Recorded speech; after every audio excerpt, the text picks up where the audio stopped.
Okay, can't say I know every welted shoe brand out there, but pretty sure this is one of, if not the cheapest brand offering hand-welted shoes right now.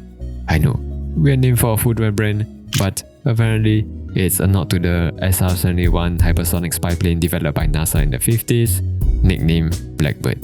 And like the Blackbird plane, Blackbird shoes are designed to be under the radar, distinct yet elegant. Case in point, they are hand-welted seamless hole cuts, which for less than $400 is an insane price if you know anything about seamless hole cuts. Not to mention, most of the hand-welted shoes go for less than $200. I'm guessing a large part of this is because they are made in India, in Blackbird's factory in Agra, Uttar Pradesh. Anyway, I wanted to see if they live up to the hype, so I reached out to Blackbird and they gave me these to review. Links to them in the description. Okay, enough of the rambling, let's get to the review. So this is the Aurora hand-welted Norwegian stitch split-toe derby. They go for about $195 before shipping, and they come with a nice shoe horn. I'd say most split-toe derbies tend to look old manish, but the Norwegian stitch, along with the chunky commando sole that contrasts with the sleek uppers, do make it more fashion-forward. Speaking of which, the shoe is made on Blackbird's Oceanos last. It has an almond toe that does look narrow, but doesn't actually feel that narrow because the somewhat elongated toe kinda downplays its width. Okay, next, the suede feels pretty standard. Nothing much to say about it other than that it's soft and has a short nap. Blackbird doesn't say where the suede is from on their website, so I asked them and they said it's sourced from a local supplier who works with LWG certified tanneries. Although if you prefer branded leathers, other models offer that too, or if you have something specific in mind, you can consider their MTO program. Stitching around the uppers, including the apron and split toe, are also all neat and tidy. Excellent, in fact. Except that one of the shoelaces is damaged fresh out of the box. Not a good look, but it hasn't broken so far, so hopefully this is just a one-off incident. In terms of construction, the shoe has a 270-degree Norwegian stitch hand-welted construction. The Norwegian stitch is the first stitch here that connects the leather insole to the uppers. It's a much simpler style compared to other Norwegian stitch models that use a chain stitch. Regardless, after wearing it for some time, I think this simpler style goes better with the texture-heavy suede. The next stitch here connects the flat uppers to the leather midsole, followed by the last stitch here that joins the upper, midsole and outsole together. And yes, as is typical with this sort of traditional construction, these 3 stitches here are all painstakingly stitched by hand. Trust me, I've made a pair of Norwegian stitch shoes myself, and it's one heck of a tedious job. Something about spending hours stitching around the shoe 3 times, and then doing it all over again on the other side, makes me lose my mind. So, mad respect to all the shoemakers out there. Unfortunately, it seems that only the Norwegian stitch is wax, given its yellowish tinge compared to the other 2 stitch down seams that are white, which contradicts the all yellow stitches on Blackbird's website. Pretty sure this is a lapse in quality control, not to mention the flat uppers isn't that strongly glued to the midsole. Then again, keep in mind, this only goes for less than $200, so I wouldn't say it's too much of a deal breaker.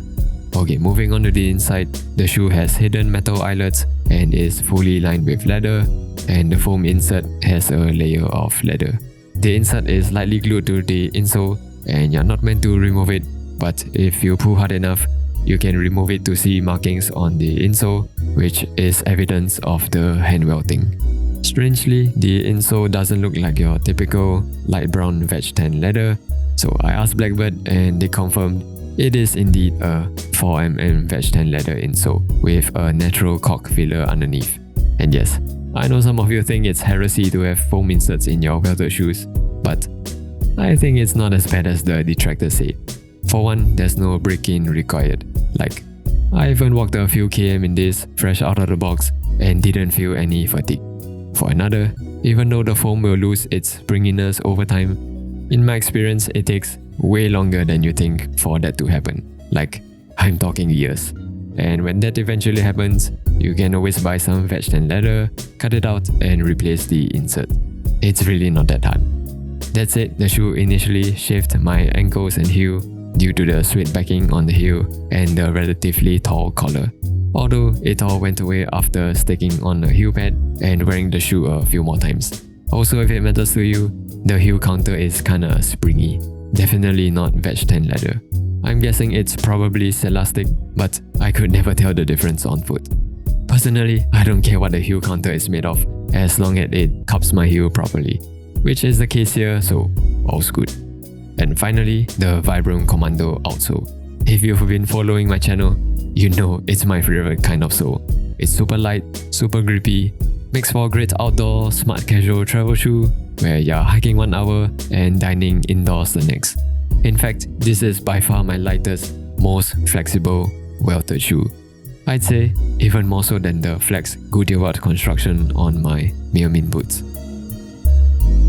In terms of fit, I'm usually a UK 6.5, but Blackbird doesn't offer half sizes, so I size up to a UK 7 and they fit well. I'd say it has a normal width, slightly narrower than I would have liked, but isn't noticeable when I'm walking because of the foam insert and the flexible suede upper. Style-wise, the shoe leans on the casual side of things, so if, like me, your wardrobe is mostly denim, military surplus, and the occasional tailoring, this would definitely fit right in. It's the kind of shoe that easily smartens up any outfit without having people question why you're always so dressed up, if that makes sense. So I don't know how tariffs are gonna affect the price, but as it stands, I don't think you can find another brand other than Blackbird offering hand-welted shoes at this price point. Or Norwegian stitch shoes, or similar sole cuts for that matter. Sure, their QC isn't quite there yet. You might balk at their use of foam inserts, and some of their lasts and designs aren't right up my alley. But if you can find a pair that resonates with you, I think it's a no-brainer. So if you'd like to give Blackbird a shot, do use my link in the description below. Really helps the channel more than you think. Okay, until next time, stay startled.